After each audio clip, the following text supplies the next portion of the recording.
好，孩子们，我是水滴爸爸。今天呢，教大家如何来换电脑的主板。为什么要换电脑的主板呢？这是我前段时间组装的一台电脑啊。为了节省成本呢，我从闲鱼上买了一个主板跟 CPU， 相对于比较便宜。但是买回来呢，发现有些问题，它经常呢会自己重启，无缘无故一天会2到3次的重启。后面呢我就更新了这个主板的 BIOS， 但是也没有解决问题。后面呢，我又在网上买了一块全新的主板。今天呢，把这个主板换上去，看看是不是主板的问题。今天呢，我就教大家怎么来更换主板，甚至组装一台电脑。因为换主板，我可能要把这个电脑全部都要拆掉，因为所有的零件都是装在主板的。所以呢，今天教大家怎么把它拆了，然后去相当于重新组装一下这个电脑。首先呢，我们要把这个打开。这个呢是一个爱国者的机箱，当初买的。但是我们先把这个盖儿拿下来。整个电脑的组成呢，就是这几部分：一个电源、显卡、内存，然后 CPU 这几部分。我们先把它拆下来。首先呢，我们需要把这个风冷把它拆下来。这个显卡拆的时候呢，这里有一个卡扣啊，把这个卡扣按下去。对，大家看这个 CPU， 大家不要摸它啊。这个 CPU 能拿下来。这个 CPU 呢是 AMD 的3900X 的 CPU 啊。这样呢，我们整个主板呢就卸下来了。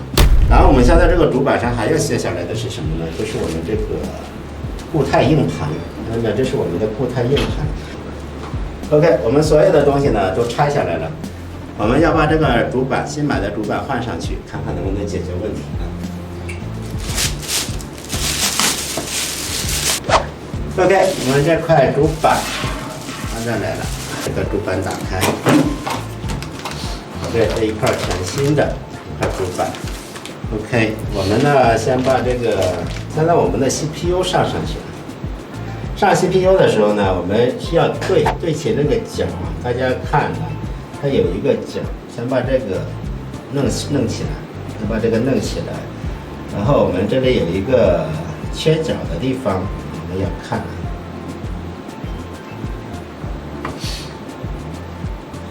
把我们的硬盘，把我们的三星的硬盘呢弄上去了。这个三星的硬盘呢，这也弄上去了。然后我们现在呢，我们把这个主板呢上到里面去了。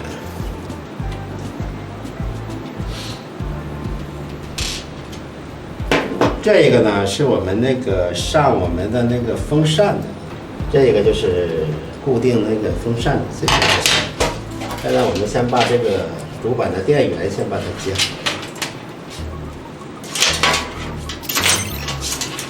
我先把它点亮一下，把它点亮。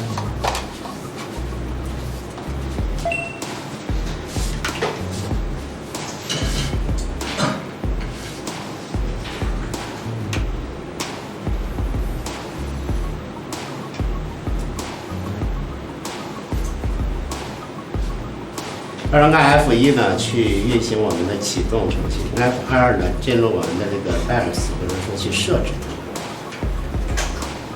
它。OK， 可以正常的启动了。当然我这次呢已经全部把它装好了，已经整个的设备呢已经把它装好，已经正常启动了。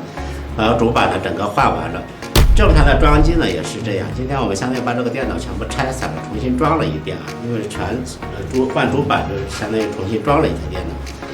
好，今天就到这里。如果喜欢我的节目呢，点赞、关注、转发，点响小铃铛，即可收到我的一个新的视频。